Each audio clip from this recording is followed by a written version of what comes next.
Alright, boom. So here's the situation. I used to be the world's most avid reader when I was a child. I'm talking, I could put away books like nobody's business. My most successful summer reading was the summer between 6th and 7th grade, where I put away, I kid you not, 5 Nancy Drew books in a week. I'm trying to get back to that. But the way that they write books for adults is very different than the way they write books for children. So being able to put away 5 books in a week is not possible, even if I read all hours of the day, every single day, and did nothing else except read all day, every single day. My love for reading was kind of taken away from me. It was robbed by my mental health and by school. I moved away for college, so I didn't get a library card in the city that I moved to because I thought I was going back, but then we moved up here and I still didn't get a library card because I still wasn't really reading like that. And finally I decided, you know what, no more. I'm not gonna try, relying on audiobooks because it's just not the same. And as long as I have a book that's interesting, I can read. So I finally got myself a library card in October, and I immediately got overzealous and I checked out like 5 books and I only finished 1. And then it's been a cycle of letting the books like auto renew on their own, because I get 1 auto renew with my books. And then after that, you have to check it back in. But at my library, they're like, I mean, if nobody else has put a hold on it, you can just check it in and check it back out. So I did that. And then it just auto renewed again. These are books I've had since October. It's January. Girl, what are we doing? What are we doing? What are we doing? So, I put an event in my calendar, or at least I thought I did. Oh, it's not in my calendar, it's in my Notion, because I knew I was gonna make a video about this. Ha! Okay, so yeah, the title of this video says, I checked out too many books and now I have until February 5th to read them. Now, here's the thing. As you can see, it is February 15th. It's January 15th. What is wrong with you? So, in about 3 weeks, I have to finish 5 books. I have to finish The Kiss Quotient and The Bride Test by Helen Wong, Anatomy of a Meet Cute by Addie Woolridge, The Fake Mate by Lana Ferguson, and Love on the Brain by Ali Hazelwood. Now, I can already tell you right now, this one is the one that I'm gonna have enjoyed the most by the end of this challenge out of all of them, because I'm already halfway through it, and her comedic writing is amazing. I've been laughing so much through this book. I don't know why I haven't been picking it up more. I guess I've just been getting distracted by other forms of mostly empty dopamine. But I don't need to read them in a certain order, except for The Bride Test and The Kiss Quotient. The Kiss Quotient does have to be read first. I think they're standalones, but they're in a series, and anytime things are in series, even if they're technically standalones, I still like to read them in order. And the only rule is try not to be so strict with my sub-vocalization, because that can often slow me down when reading. I try to read the whole sentence in my head, when really it's okay if I only pick up a few words, because my eyes and my brain are doing most of the reading for me. And if I am not vibing with a book, I don't have to finish it. And I'm just gonna tell you right now, this is probably gonna be one that I DNF. I'm not that far into it, but the reason why I say I'm probably gonna DNF this one is because I track my reading progress using an app called Fable, and when I track the progress, I have to go looking for the last page of the actual story itself. So not like, not like the sneak previews of a next book or the acknowledgements or anything like that. I have to go looking for the last page so I can put it into Fable, because I like it to tell me my progress based on like the percentage of the book that I've read. And I accidentally saw a little bit of the ending, of course, and it seems like a very slow burn. Like very slow burn. Now, I love a slow burn as much as the next girl, but a candle to light the entire house? Be so for real. This book was probably the culprit of me not starting any of the other ones, because sometimes I get locked into that like all or nothing thinking where I'm like, I have to finish the book that I started before I can go on to any of the other books. And it really doesn't have to be like that. I can read multiple books at once. Like, it's permissible, it's okay. But this one was moving so slowly, even for it being the beginning of the book, especially compared to this one, that I was just like, I don't know about this one, my guy. I don't know. So, the challenge starts now, after I finish eating my reheated pizza.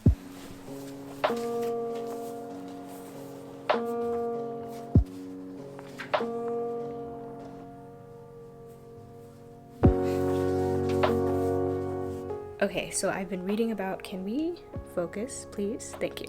I've been reading for about an hour or so. I don't know if it's been that long. I wasn't keeping track of time. That's a good thing. For somebody who has ADHD, to be losing track of time while reading, that means the book is good. So I decided to go ahead and start this one, even though I'm already like halfway through almost Love on the Brain, because you know, keep things new, keep things novel, keep things fresh, keep the excitement going.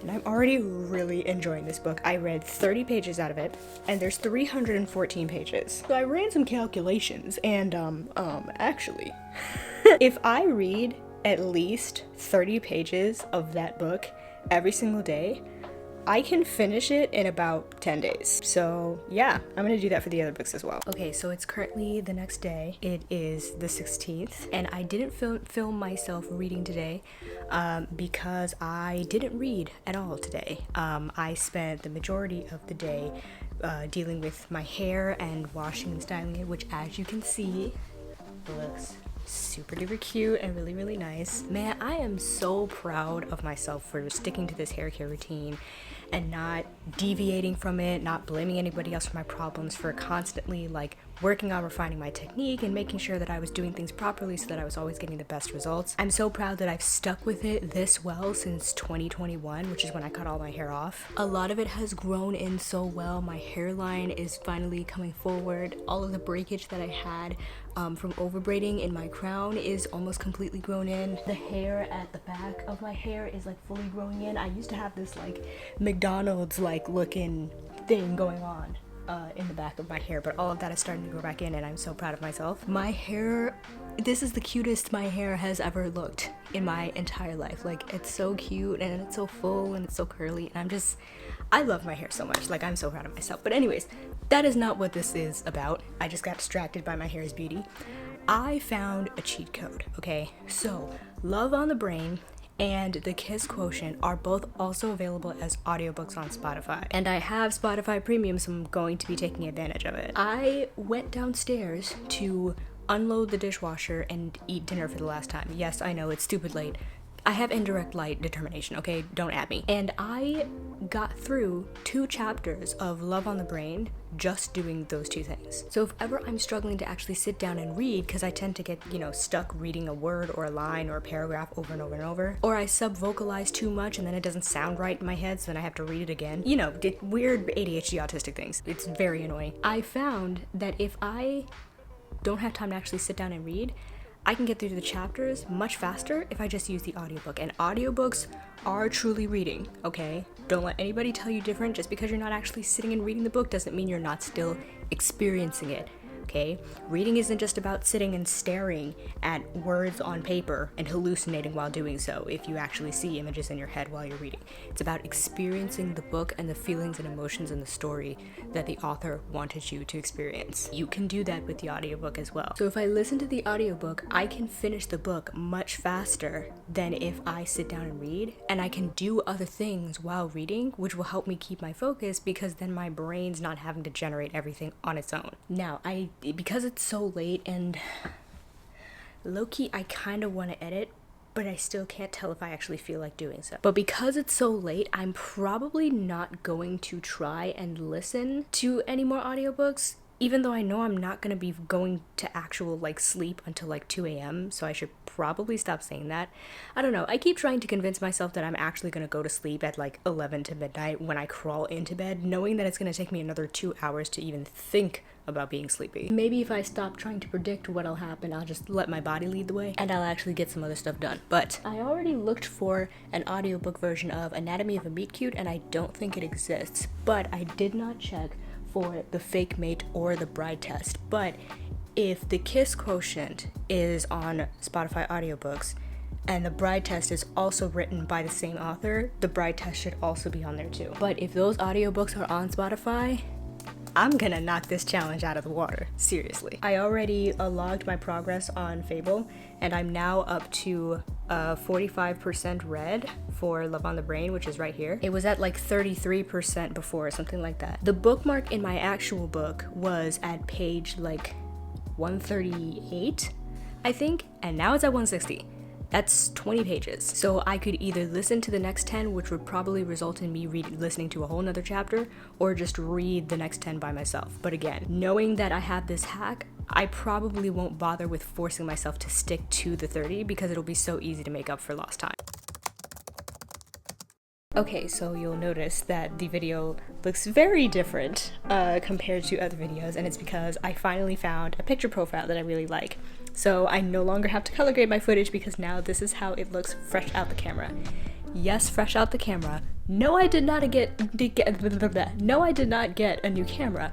Yes, this is still the Sony ZV-1. This looks really good. This is exactly the vibe that I have been looking for and going for in my videos. It was so much harder to get when I was trying to color grade because if you are color grading with S-Log3, you have a whole lot more space to work with in terms of where you're putting colors, so that requires a whole lot more skill. So every adjustment that I ever added was always too much. And this is what, when I would try to add certain things in the background, this is what I was trying to get. You see how we have like a little like green like teal situation going on, but like my face still looks normal? This is what I was going for. And like even like all of the colors and stuff, I mean the colors are pretty bright, but like I like it like that. I like it like that. And of course I can always just desaturate it a little in post if the color's really too bright. I can just hit that, hue versus saturation, just bring that down a little bit. But this is what I was going for, and I was not getting it at all with trying to color grade everything by hand, especially because I don't have any LUTs. So yeah. But quick sidebar. Previously with this book reading challenge, I was trying to read multiple pages, like at least 30 pages of multiple books at once. Very quickly realized that strategy is not working at all. So instead what I have been doing is I've just been focusing on one book at a time and just reading it in chunks.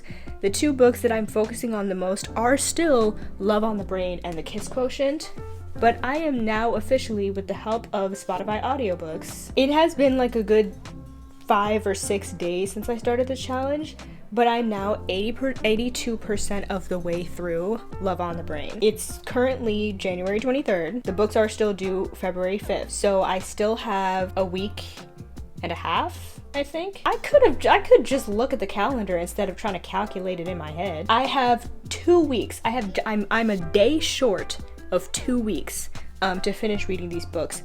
That's plenty of time. That's way more time than I thought. So in a week, I'm already almost done with one of them. I can finish The Kiss Quotient in absolutely no time. So that's 2 books guaranteed. Whether or not I get to the Bride test depends on The Kiss Quotient. So I will probably hit the Bride test next and The Fake Mate. I honestly don't see myself finishing Anatomy of a Meet Cute because it was moving so slowly that I was losing interest in the book before I even made it halfway. So yeah. Good luck with that. Hi. Okay, so update on the reading challenge. I am quitting. I am abandoning to the challenge. We're just gonna accept it. We're just gonna take the L and move on. We're calling it quits. Because I bit off way more than I could chew.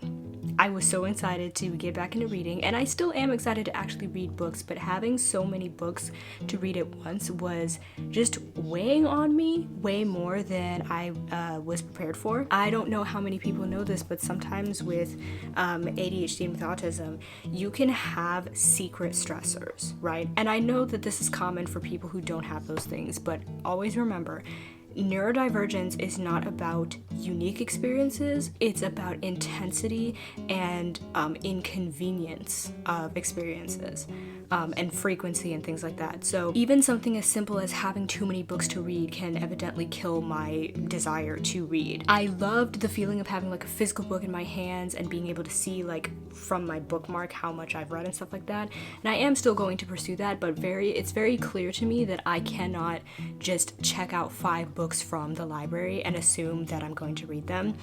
I think that is also my, not necessarily like scarcity mindset, but the idea that like it's not going to be there when you actually want to read it, because that's something that can happen a lot with libraries. You go and you want to read something and then you can't find it.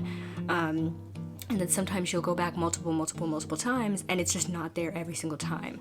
And with that, I have to keep reminding myself that I can just put something on hold if I really want to read it.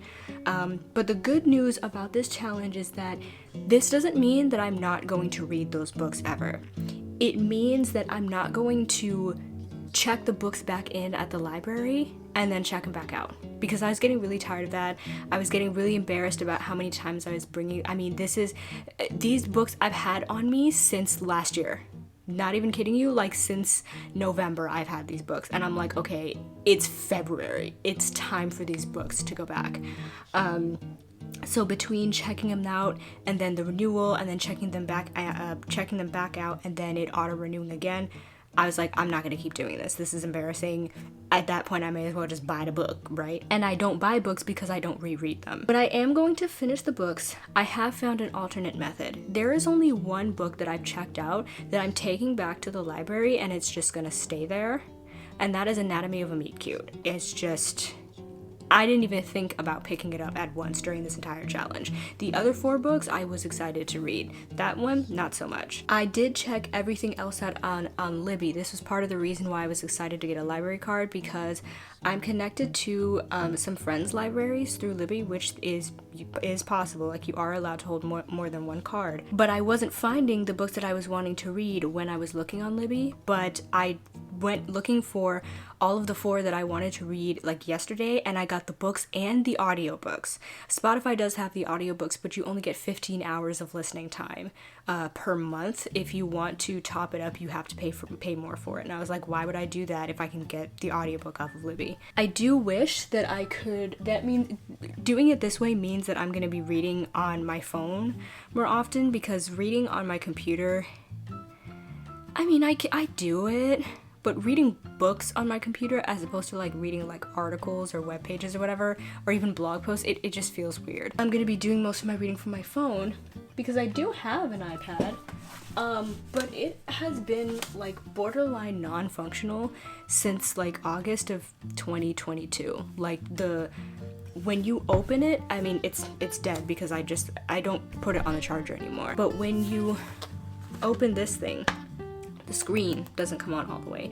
You know when you turn your phone off and there's that split second where the screen is still on but it's dark and then it actually goes black?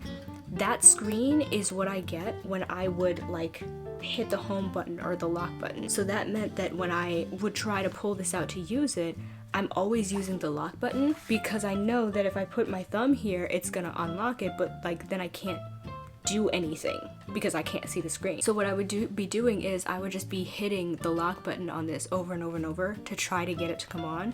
And then when I finally get it on, I went to the settings and told it, okay, don't ever lock. And I would put it on the charger and I come back and it's dead. So something happened in between when I last touch it and when I go to use it again, where it is going to sleep even though I told it not to. And when it goes to sleep, I have to sit there and click, click, click, click, click. There was one time I spent almost an hour clicking and the screen just would not come on. And I took it to Best Buy to try and get it fixed. The warranty was expired because the person who bought this iPad for me did not listen when I told them to get the continuous warranty instead of the 2-year warranty, because they were like, oh, you're just paying all of this money and nothing happens in the 2 years. Yeah, the point is in case something happens. And a year went by after the warranty expired, and that's when I started having issues with, or maybe it's like 2 years later I started having issues because they were just so convinced that the continuous warranty was going to be too expensive and it was only like $12 a month. So if it had been on warranty, I would have gotten a new iPad completely free. And now I don't have one. And of course, the person who bought it for me is not going to replace it as a result of them getting the wrong warranty or whatever. So I have no iPad. That is what I would have been doing my reading on if I had been able to get a new one, if it had been working, and that would have made reading so much easier. But then again, I probably would not have gotten a library card if it weren't for that. But you know what? Hey, it's okay. One thing that this challenge has taught me is that I cannot operate only having one way to do something. I do need to have access to multiple ways to do the same thing if I want to have the highest success rate with, completing it or whatever. Having a physical book, an ebook, and an audiobook is going to increase my chances of actually finishing the book. Because y'all saw how quickly I got through Love on the Brain when I started listening to the audiobook on Spotify. I'm about to burn through those other books as well. I do wish that the book and the audiobook were synced, so that anytime I got somewhere in the audiobook, I could open the book and it's there as well, but it's fine. Minor problems that can easily be solved. But yeah, just wanted to give you all that update, and I don't know how to end this video, so I'm just gonna end it here. Okay, mwah, love you, bye. Hablarle en poesía, cantarle a tu alma y llenarla de ilusión. Amor.